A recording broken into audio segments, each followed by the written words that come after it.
Oke, kita mulai teman-teman. Diskusi tentang filsafat, korelasinya dengan ilmu pengetahuan atau sains, dan agama.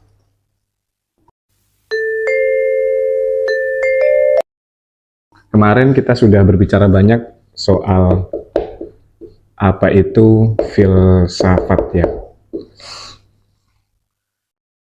Dari diskusi kita kemarin, kita sudah mengumpulkan pengertian secara operasional yang sudah kita sepakati, di mana filsafat adalah proses berpikir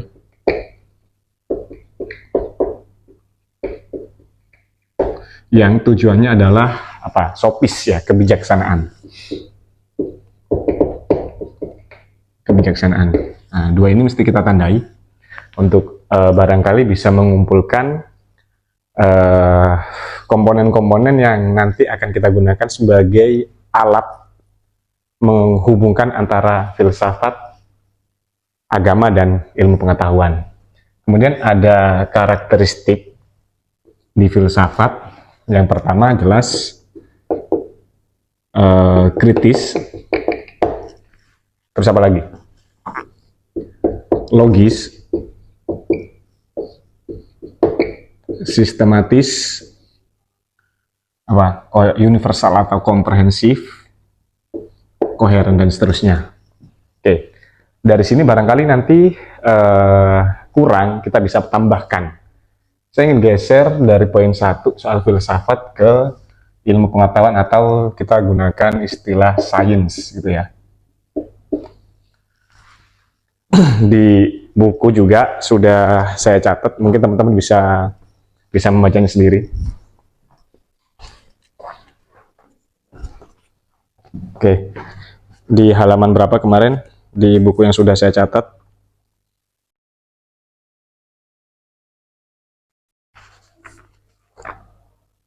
Nanti baca sendiri teman-teman ya. Sains tentu tidak sama ya, karena tiga istilah ini juga berbeda ya. Secara filosofis kan istilah yang berbeda juga tidak mungkin memiliki makna yang sama persis gitu ya. Sains di sini kita cari karakteristiknya. Satu, dia mesti ilmiah ya. Artinya bisa dibuktikan, bisa diuji kebenarannya dan seterusnya. Kemudian dia mesti teoritis.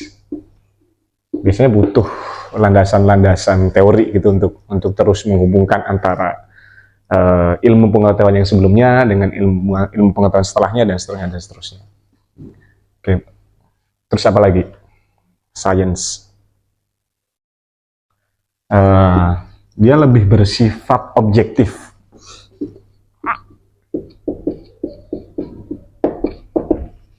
Dia lebih bersifat subjektif. Berbeda ya dengan filsafat di sini yang dia lebih subjektif karena salah satu karakteristik lain dari filosofi itu spekulatif.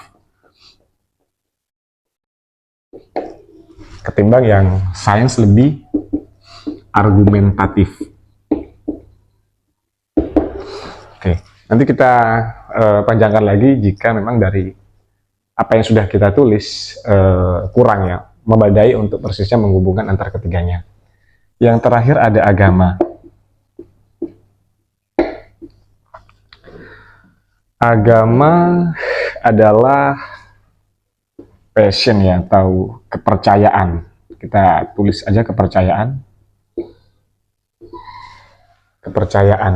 Karena yang membedakan nanti filsafat dan agama juga dalam kaitannya ya di wilayah logis di sini itu mungkin ada batasan yang tidak sama karena dia belief ya, karena dia kepercayaan. Terus apalagi dia tidak bersifat autokritik.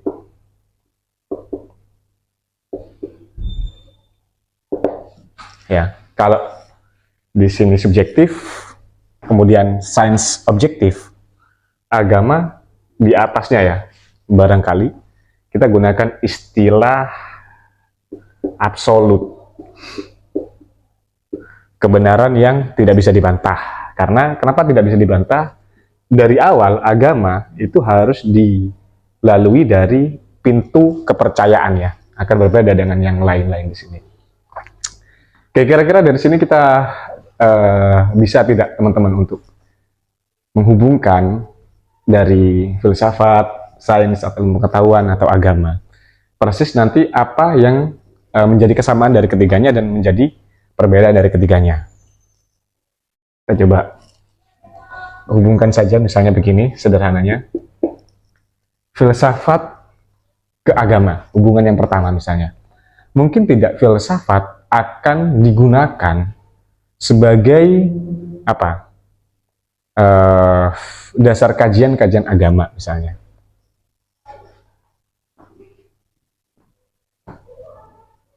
Kita bisa cari buktinya atau dalilnya ya dengan jadi orang dalam mendalami agamanya, dia tidak sekedar hanya memerlukan sains atau ilmu pengetahuannya ya. Kita luaskan lagi akhirnya sains untuk menghubungkan ke sini. Tidak hanya memerlukan ilmu agamanya, tapi juga ada pendekatan filosofis dari kesekian ini. Tapi tentu mungkin tidak perlu kita gunakan semuanya. Dan kritis dalam filsafat ketika dia berdiri sendiri akan berbeda makna atau tujuan ketika kita gunakan dalam agama. Contohnya misalnya, nanti teman-teman bisa koreksi sendiri ya.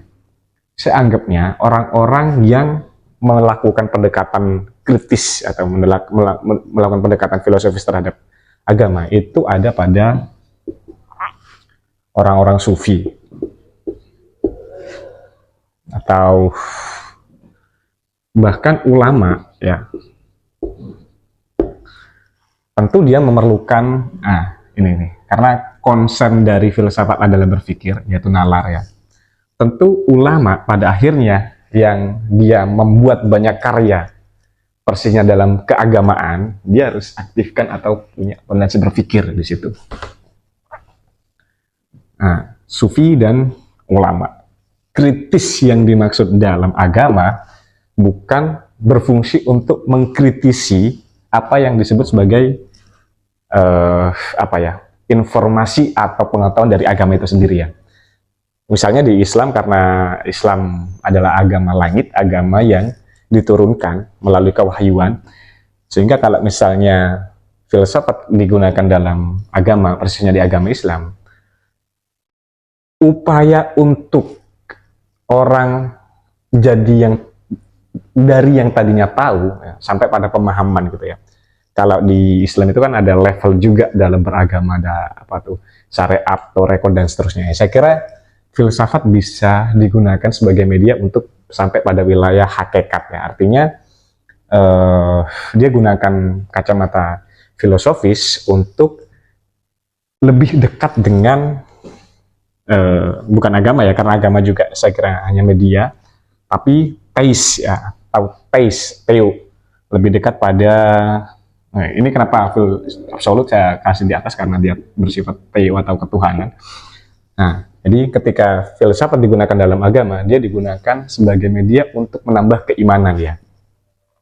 Bagaimana jika sebaliknya agama yang berarti kira-kira begini diskusinya, agama yang punya sifat kepercayaan, ini bukan autokritik ya, autokritik atau autokritik, tidak bisa dikritik gitu ya, karena bersifat kewahyuan dan absolut di sini ya. Sampai pada upaya-upaya nalar gitu ya. Ada beberapa ayat barangkali yang kira-kira itu juga punya tujuan yang sama dengan agama. Nanti juga dia bisa menurunkan pemahaman-pemahaman filosofis. Saya agak lupa ayat berapa ya, tapi instruksi dari ayat di situ berbunyi, jelasnya saya agak nggak paham betul, afala ta'qilun gitu ya. Apakah kamu tidak berpikir ya? Saya kira di sini juga kita bisa simpulkan. Ini taruhlah kita punya hipotesis 1. Nah, di sini ada hipotesis duanya, yang agama juga berhubungan dengan filsafat gitu ya. Karena nanti dari orang yang belajar agama pun bisa sampai mampu melahirkan proses nalar gitu ya. Sehingga yang dikritisi kalau misalnya di agama bukan pada kewahyuan atau keilmu pengetahuan dari filsafat, tapi upaya dia dalam mempelajari apa agama. Apakah saya sudah sesuai dengan apa yang dikatakan dalam agama, misalnya tuh apakah yang dimaksud tidak boleh dalam agama seperti ini, dan seterusnya dan seterusnya. Persis kalau di Islam juga ada, selain rujukan kita Al-Quran dan As-Sunnah gitu kan, kita punya media lain atau cara membantu memahami agama lain, yaitu dengan ijma dan qiyas ya. Ijma itu kesepakatan para ulama, yang saya kira agama didiskusikan secara serius gitu ya, melalui kritis ya, melalui berpikir secara filosofis, nalar di situ, yang dia salah satunya bisa menggunakan kias. Kias itu analogi ya, persis kalau di filsafat itu analogi ya, dia bisa menggunakan analogi. Kalau di agama itu kita punya medianya kias. Oke. Jadi saya anggap yang di dua ini korelasi ya. Karena kenapa kita mendiskusikan seperti ini? Yang tuduhan awam mengatakan belajar filsafat bisa menjerumuskan orang pada ketersesatan gitu ya. Jadi tidak fair atau jadi tidak bijak dengan instruksi filsafat yang pada pengertian etimologinya itu proses berpikir yang sampai pada wilayah kebijaksanaan. Kok ya mungkin filsafat jadi tidak bijaksana karena dia membuat hamba menjadi jauh dengan Tuhan gitu ya. Kalau misalnya filsafat dituduh sebagai alasan orang sesat gitu ya, agama tuh. Jadi ada beberapa kesamaan tadi teman-teman ya. Yang membedakan, saya klaim lagi, kritis yang dimaksud di sini dia harus filsafat dia mengkritisi sesuatu yang masuk gitu ya. Kemarin kita kasih istilah kecurigaan, bahwa kritis adalah defensif atau curiga, mencurigai apapun gitu ya. Nah, ketika digunakan di filsafat dia tidak boleh karena syaratnya adalah kepercayaan untuk bisa berdiskusi atau menjadi orang yang mempelajari agama. Itu satu. Kemudian logis dalam filsafat itu nalar ya, konsentrasinya itu hanya pada nalar. Artinya apapun itu harus dibicarakan atau dimulai dari logis ya. Saya kira logis di sini saya agak setuju dengan konsepnya Plato, yaitu dari idea. Karena berbeda lagi ya. Di sini sains juga ada wilayah logis, tapi logis sains beda dengan logis yang ada di filsafat. Kalau sains itu logisnya logis saintis gitu ya, yaitu ilmiah begitu tuh. Kalau filsafat sesuatunya itu harus dari pikiran gitu ya, dari ide. Yang dibicarakan oleh Plato kan begitu tuh. Oke. Kemudian yang membedakan lagi, masih di logis teman-teman ya. Logis di filsafat dia dari nalar ya. Sementara di agama juga ada beberapa yang bisa kita terima gitu ya. Ada beberapa yang bisa kita terima. Artinya ada pemahaman begini seterusnya. Kendati demikian ada beberapa yang memang si logika gitu ya tidak cukup mampu untuk menerima hal-hal yang bersumber dari agama gitu ya. Bersumber dari agama ya. Bukan berarti karena misalnya kita gunakan kata rasional kemudian irasional, tidak seperti itu ya. Di filsafat ada semacam metode juga, yang metode itu ditujukan untuk mengkaji hal-hal yang bersifat kepercayaan, yaitu agama. Persisnya nanti di abad pertengahan ya populernya ya. Nama metodenya transcendental. Ya, jadi agama itu bukan irasional tapi transenden. Transenden pengertian dari sesuatu yang belum logis gitu ya, tapi bukan tidak logis ya. Nanti sebagaimanapun logika agama itu baru difahami seseorang ketika ada proses empiris gitu ya. Karena kan goalnya kan menumbuhkan kepercayaan atau keimanan di situ tuh. Empirik.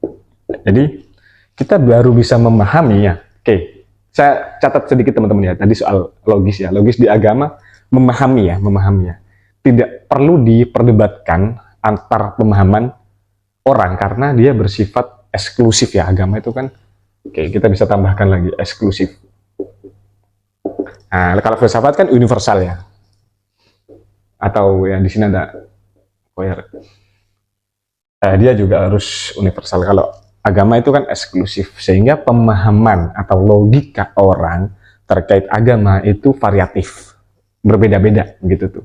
Umumnya kepercayaan itu tidak hanya sekedar dia tahu ilmu pengetahuannya, tapi harus dibantu melalui pengalaman-pengalaman empirik di situ. Empirik banyak dikaji di filsafat.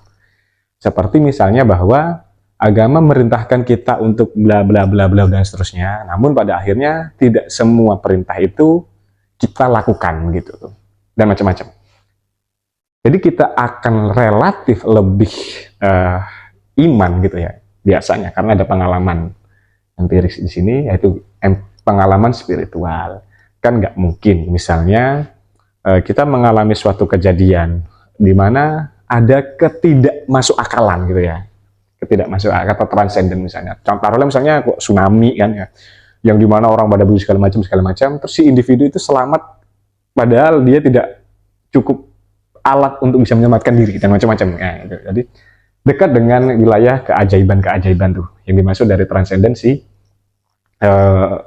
agama itu sendiri. Nah, umumnya biasanya orang-orang yang tadi mengalami pengalaman-pengalaman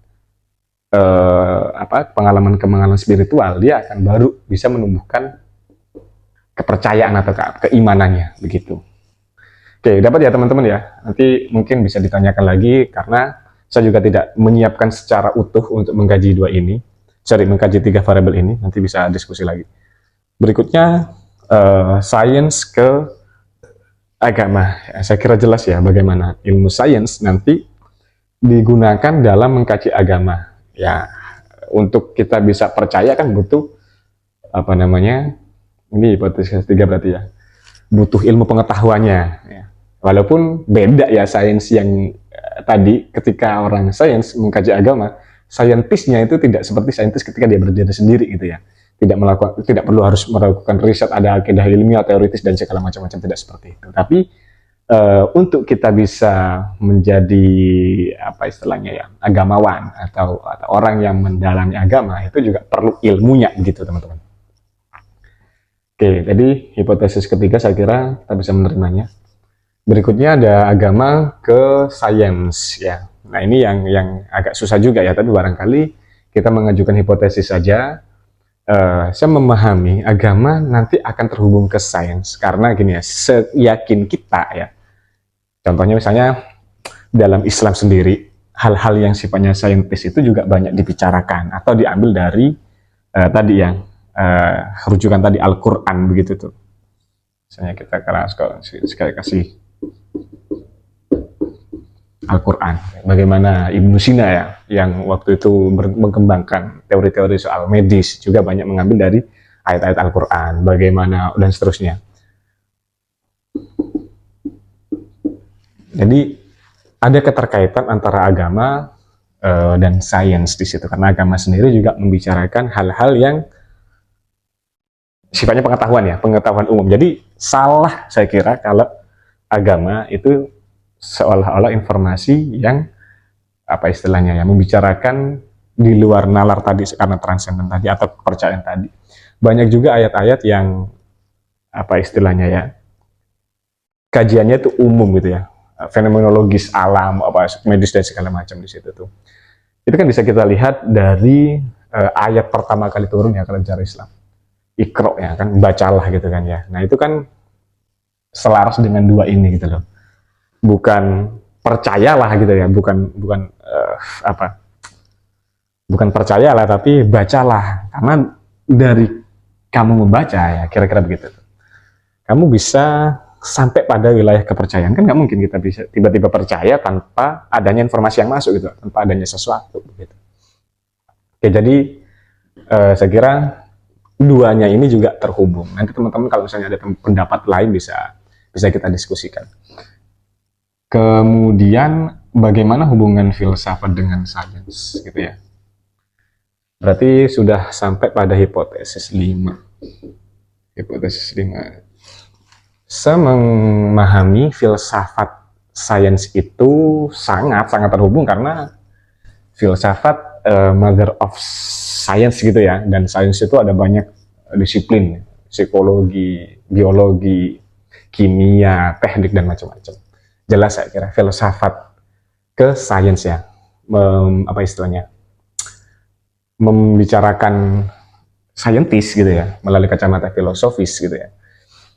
Nah, mungkin istilah ini saya setuju dengan filsafat ilmu gitu ya. Kelihatan nggak ya?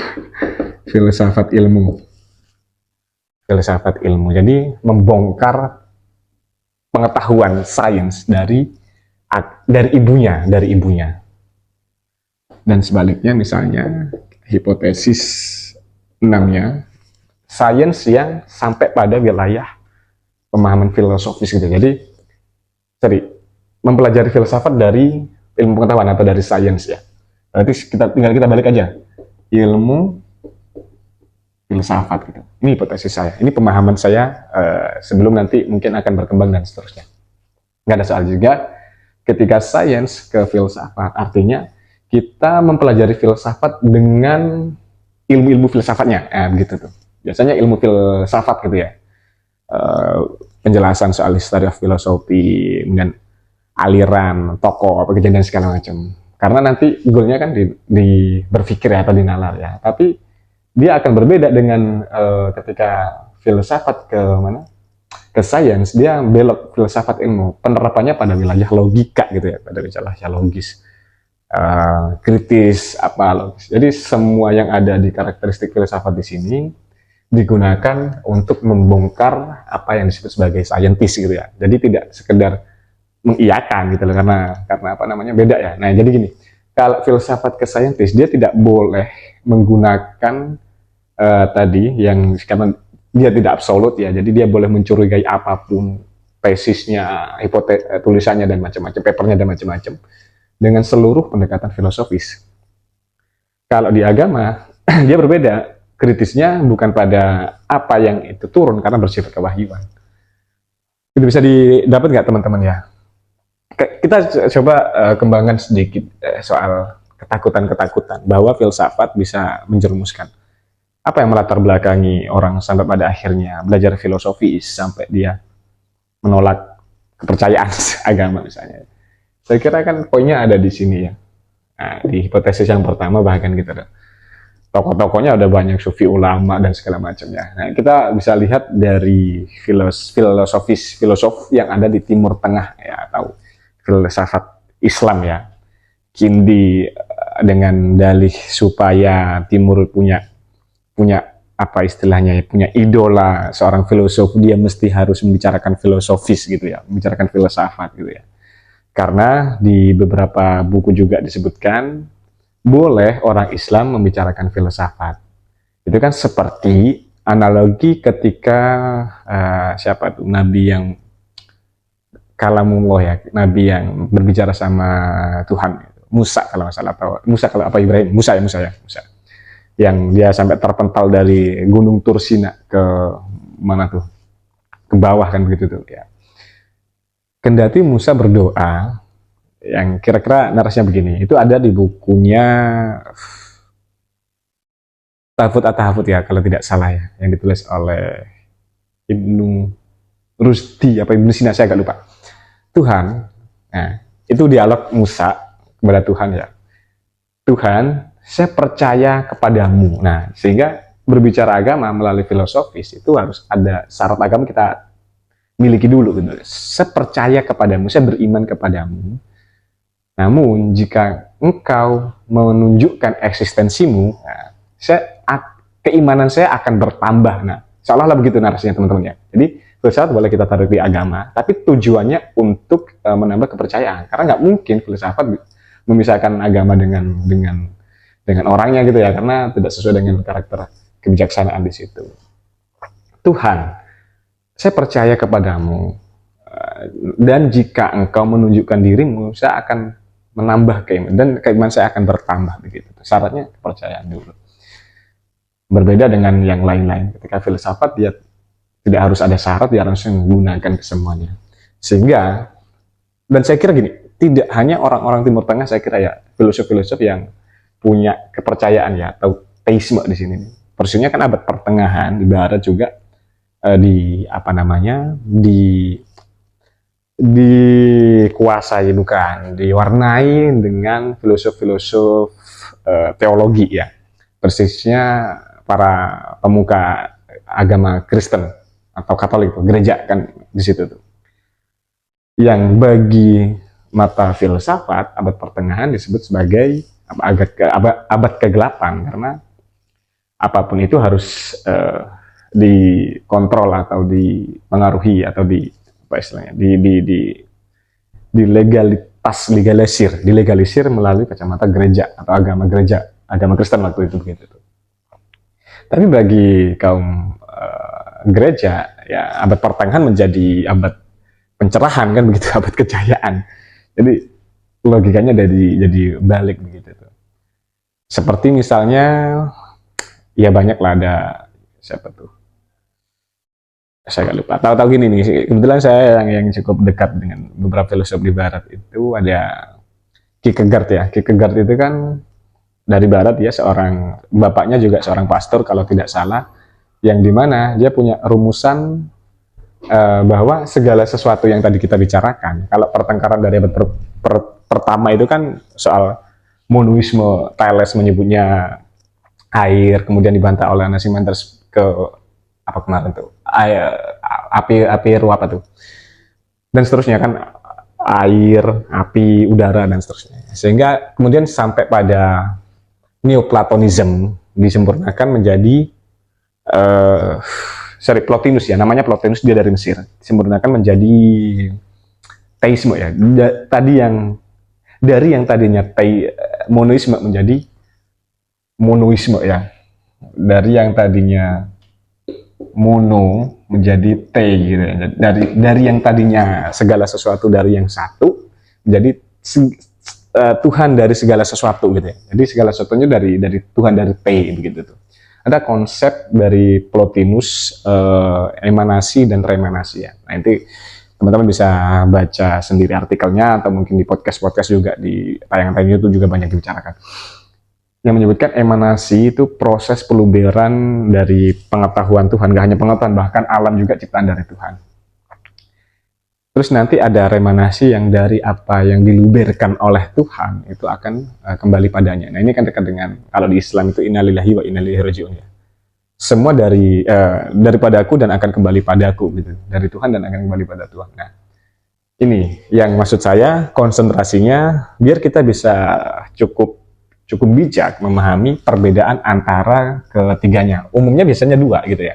Tapi saya tambahkan lagi di sense karena melihat di teman-teman kita, apa ya istilahnya ya, kan kita kan ada di sini nih sekarang sebagai mahasiswa, dosen dan macam-macam, sebagai seorang akademisi. Tapi seolah-olah kita sering lari dari filsafat gitu ya. Bagaimana mungkin psikologi yang turunan atau punya ibu bernama filsafat, dia lari gitu ya. Bisa nggak kita, seorang anak misalnya, itu analoginya ya, besar tanpa asuhan ibu gitu misalnya. Bisa, tapi agak terseok-seok gitu ya. Yang banyak kita temukan juga teori-teori psikologi itu dia hanya tahu gitu ya. Kita hanya tahu tapi tidak paham gitu ya. Apa nanti fungsinya, pendekatan filsafat lah ya, dari ontologi, epistemologi dan aksiologinya itu tidak paham gitu ya. Sehingga kita hanya ingat tapi tidak tahu mau apa gitu ya. Tentu secara filosofis jadi kurang terlalu berguna begitu tuh. Tadinya hanya misalkan di situ. Kemudian di filsafat juga yang kita bisa mendiskusikan agama misalnya di kajian-kajian filosofis dengan syarat ya supaya untuk menambah kepercayaan ya, bukan untuk sebaliknya. Begitu teman-teman ya. Oke, mungkin di sini semuanya sudah tahu ya kalau dari filsafat jadi filosof. Kemudian di agama nanti ada agamawan kali ya. Agamawan, di sini ada ilmuwan. tuduhan-tuduhan dari orang yang expert ketiganya. Ini kita tidak seolah-olah mendikotomi antara, tapi kan ada agamawan yang juga bisa berfilosofi. Ya, tadi kan analoginya seperti tadi, bahwa memang semuanya sangat ada gitu. Bahkan satu orang mungkin cukup expert, cukup concern di ketiganya gitu ya. Nggak ada soal. Itu teman-teman mungkin materi dari kita kan ada masih di filsafat ilmu yang bisa saya jelaskan. Dari apa itu filsafat, hubungan ya persisnya ya, apa itu hubungan filsafat, saintis, dan agama. Jelasnya nanti kita diskusikan. Terima kasih.